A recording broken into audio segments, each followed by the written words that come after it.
With Inazuma came new achievements, including the new Meetings in Outer Realm series. When travelers have reached each of the achievements, they will receive the Achievement Gate name card. Unlike the first series banner, which was called Reunion and showed two people together, Gate shows off what is unmistakably the door that we click on when loading up the game.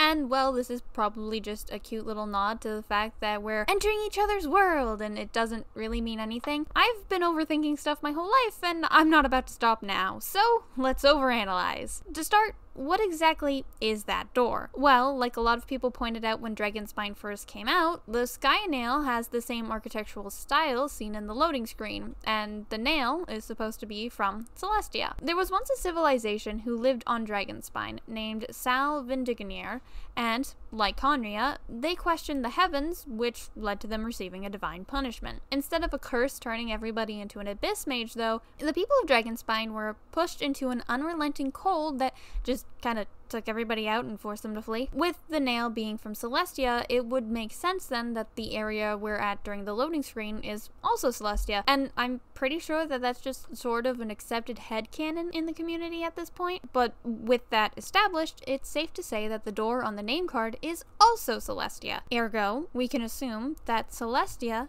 is a space that connects different worlds. And that fits with the canon that we know. The Traveler and their twin are able to go through different worlds after all. Plus, when we're trying to leave Teyvat for the first time, we went through Celestia.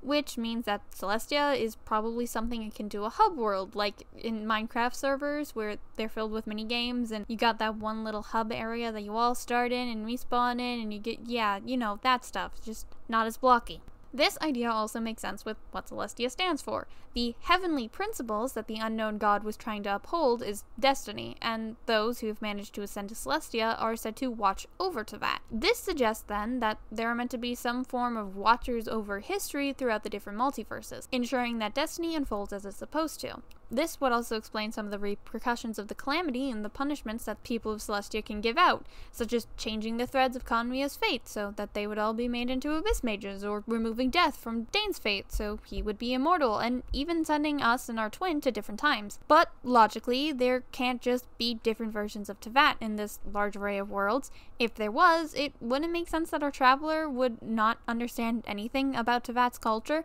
Sure, things can change over the years, and then there's different threads of fate, which would change what ultimately happens, but the traveling twins travel around for who knows how long, and it wouldn't make sense for them not to understand any of Teyvat's culture if they had seen a version of the world before. Unfortunately, there isn't much we can do with that particular train of thought, not unless Honkai Impact III has lore to it that points to a connection, which it very well could. I don't know a lot about that game, but there was a Genshin Impact crossover recently. Plus, the fact that the two games both use the word Impact for their title is interesting.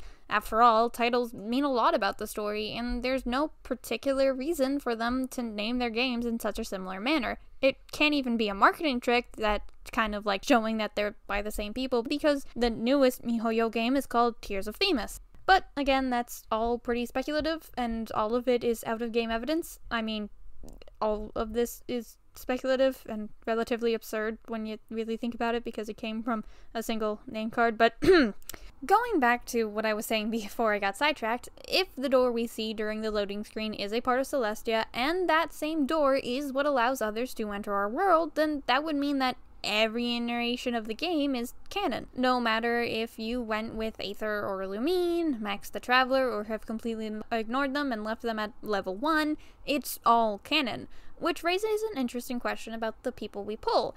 When we perform a wish, we get a star falling down from the sky, and when we put them into our party, there's still our version of them running around Teyvat. We can put characters into our party and then stand beside them and talk to them for a story quest. So then, does that mean the people we pull are from other timelines or different versions of the universe? And if so, how did we pull them out of their version of Teyvat? Obviously, we can't make any concrete conclusions. Every aspect of this is a speculation and nowhere near confirmed, but it does make me worried about how it's possible that we pulled them out of what could possibly be dead timelines. After all, people would notice certain people going missing, especially some characters like Jean or Diluc. Yeah, they'd be noticed. Which means our world, if we mess up, could also be destroyed, and that has major potential consequences. But hey, that's not necessarily gonna happen. That's just a thought that came from seeing a door. It'll all be fine.